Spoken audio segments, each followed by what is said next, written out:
Donc, comme première piste, j'ai choisi le vécu expérientiel. Alors, c'est une expérience qu'on fait avec le Cégep de Beauce-Appalaches, ma collègue Pascal Blanc, là, qui travaille avec nous dans ce projet-là.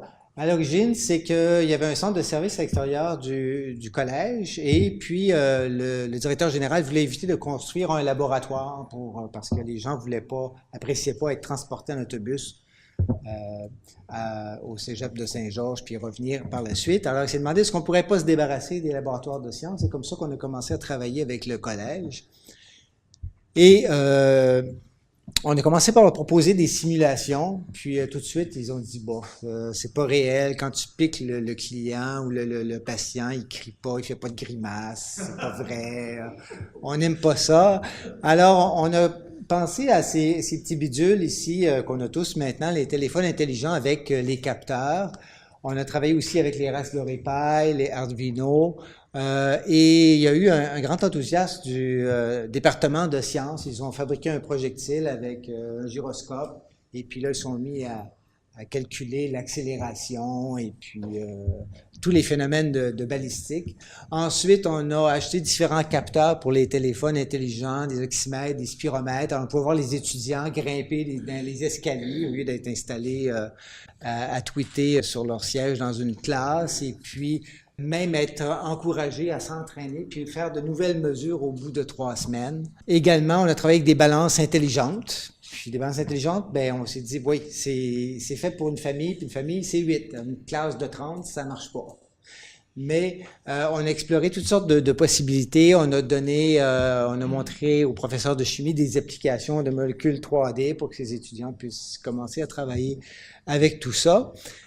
Et on est sur le point d'obtenir environ une quinzaine de rapports. Et ce qui est intéressant, c'est que ces découvertes et ces explorations se font dans le milieu immédiat de l'étudiant ou de l'apprenant, c'est du vécu et donc c'est beaucoup plus facilement intégré. Enfin, c'est ce que nous disent les premières évaluations. On attend d'avoir les rapports et de les partager également aussi.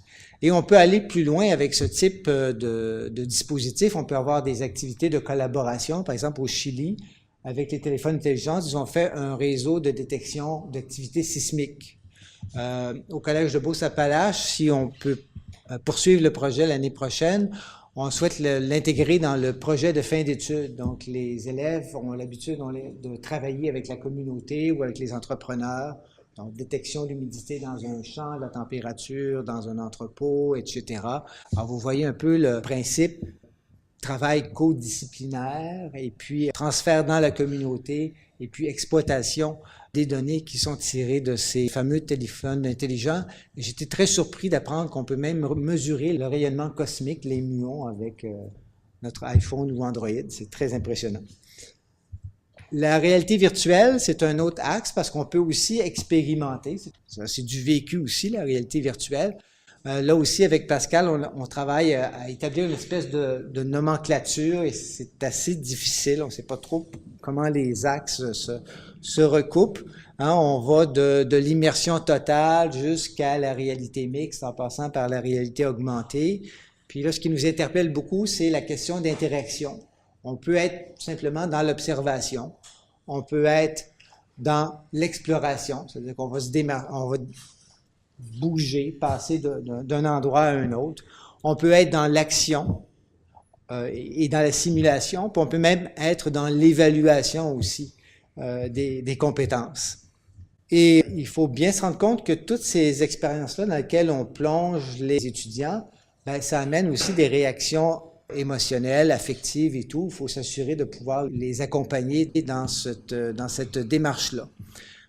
J'ai appris ce matin que nos collègues du Collège Boréal en Ontario, ils ont reçu une subvention et développent un pavillon d'immersion avec des films 360 et puis des dispositifs de réalité virtuelle. On n'est vraiment pas dans le futur, là. C'est aujourd'hui que ça se passe, ce genre de choses-là. La troisième piste, c'est celle de l'analyse de l'apprentissage. Donc, à chaque fois qu'on utilise des ENA, on a toutes sortes de données qui peuvent être recueillies. À chaque fois qu'on utilise des capteurs, que ce soit au niveau biologique, physique ou autre, on a aussi des données. On a des caméras qui peuvent nous renseigner sur l'analyse émotionnelle. On a des microphones qui peuvent nous renseigner sur la prosodie, sur même trahir, les émotions sont trahies aussi dans le débit. Alors, ça nous donne une quantité de données incroyables qui nous permettent d'établir en quelque sorte une espèce de boucle de rétroaction. Tantôt, on parlait d'évaluation. Est-ce que tout le travail qu'on met dans notre ingénierie pédagogique, est-ce qu'on peut le mesurer par la suite?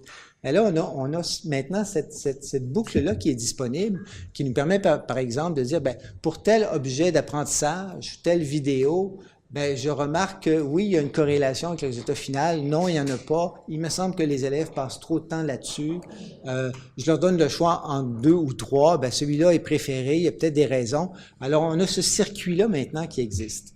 Alors, effectivement, les utilisations de l'analyse d'apprentissage, il y a également l'analyse prédictive de la réussite ou de l'échec, selon le point de vue où on se place. Le dépistage des difficultés, Claude mentionnait là, qu'il y a la clientèle avec des handicaps est croissante. Donc, il y a possibilité, des fois, de la manière dont les gens utilisent la souris ou tapent au clavier, de détecter ou d'alerter à tout le moins l'enseignant sur ces choses-là. Encore une fois, un principe d'assurance qualité. La question que ça pose, c'est est-ce que les enseignants sont en mesure de tirer un sens de toutes ces données-là ou est-ce qu'on n'est pas en train d'enrichir la profession de l'ingénierie pédagogique? Et est-ce que finalement les enseignants, on pourra leur demander de faire un accompagnement, peut-être assisté par ordinateur, mais tout ce processus-là, toute cette connaissance-là de tous les dispositifs, les services, les applications en ligne qui peuvent être branchées à des ENA, est-ce que on peut demander aux enseignants de les connaître? Je ne pense pas que ce soit réaliste. Donc, je pense qu'il y a une place croissante qui pourrait être réservée à l'ingénierie pédagogique. Alors, c'était les 3 pistes que je proposais.